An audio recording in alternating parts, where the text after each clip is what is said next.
विकास जी, आपके नेतृत्व में उस दिन जो भी हंगामा में आप लोग धरना दे रहे थे, उसके बाद पुलिस ने लाठीचार्ज किया, आपके एक साथी की मौत हो गई, क्या बतलाएंगे? क्षेत्र की तमाम समस्याओं के लिए बार बार हम लोग को हर जगह जाना पड़ता है, इसलिए सामाजिक कार्यकर्ता हैं, भारतीय जनता पार्टी में काम करते हैं, छात्र नेता भी रहे हैं। तो कोई भी समस्या आती है तो हम लोग ऑफिस चल के जाते हैं। इसी तरह कई क्षेत्र की कई समस्याओं को लेकर हम लोगों ने बार बार एसओ साहब के यहाँ जाकर कह रहे थे। उस दिन भी किसी समस्या को लेकर मैं वहाँ पर गया, एसओ साहब थाने पर नहीं मिले। हम उनको फ़ोन किए तो अशब्द भाषा का प्रयोग कर थाना तुम लगे अशब्द बोलने। हमने कहा ठीक है, आप जब तक नहीं आएंगे तब तक मैं यहीं बैठा हूँ, आपसे मिल के जाएंगे। उन्होंने बहुत लेट किया, फिर हम लोग बैठे, बागी भी को बुलाए। मकरध्वज सिंह भाजपा के मंडल के उपाध्यक्ष हैं, विपुल मिश्रा छात्र नेता हैं, तमाम साथी यहाँ पर इकट्ठा हुए। हम लोग अपना शांति तरीके से थाने में बैठ गए, जिसमें जो पंडित जी गुजर गए हैं, ये भी हमारे बहुत पुराने साथी थे। छात्र संघ में भी जब हम छात्र संघ का चुनाव लड़ते थे तो इस क्षेत्र के पड़ोसी होने के नाते हमारे चुनाव में बहुत मदद किए थे, सहयोगी थे। उनको भी पता चला कि हम लोग बैठे हैं तो भी पहुँचे। हम लोगों ने कहा कि आप चले जाइए, फिर सुबह आइएगा।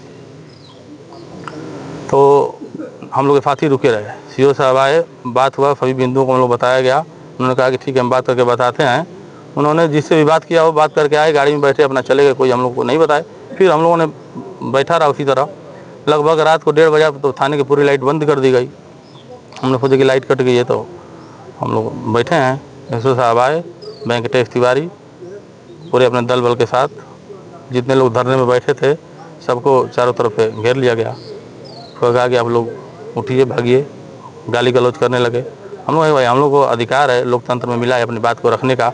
हम लोग कोई बवाल तो कर नहीं रहे, हम लोग शांति से बैठे, हम लोग सुबह बैठने दीजिए। अब कोई उच्च अधिकारी आएंगे, हम लोग से पूछेंगे, हम लोग अपनी बात को रखेंगे। उसी पर चारों तरफ घेर कर सभी लोगों को बहुत बुरी तरह से मारा पीटा गया। विकास जी, ऐसे में जो आपके साथी पंडित जी की जो मौत हुई है, क्या लगता है पुलिस की लाठी से मौत हुई है या किसी अन्य कारण? पुलिस की लाठी से मौत हुई, उनके शरीर पर तमाम चोटें लगी हैं। वीडियो वायरल है, जो पूरा देश ही देख रहा है किस प्रकार से छात्रों, नौजवानों, भाजपा कार्यकर्ताओं पर दुर्व्यवहार और दुशासन के साथ मारा पीटा गया। आपके अपने ही सरकार में इस तरह का जो कृत्य किया गया है, अब आप लोग किससे उम्मीद रखते हैं? नहीं, सरकार से पूरी उम्मीद है, जो गलत किया है उसके साथ गलत होगा, इसी विश्वास के साथ में यहाँ पे आए। हमारे पार्टी के कुछ नेता आ रहे हैं, पूरे थाना को सस्पेंड करना, 302 का मुकदमा लिखाना हम लोग की मांग है, वो पूरी भी होगी।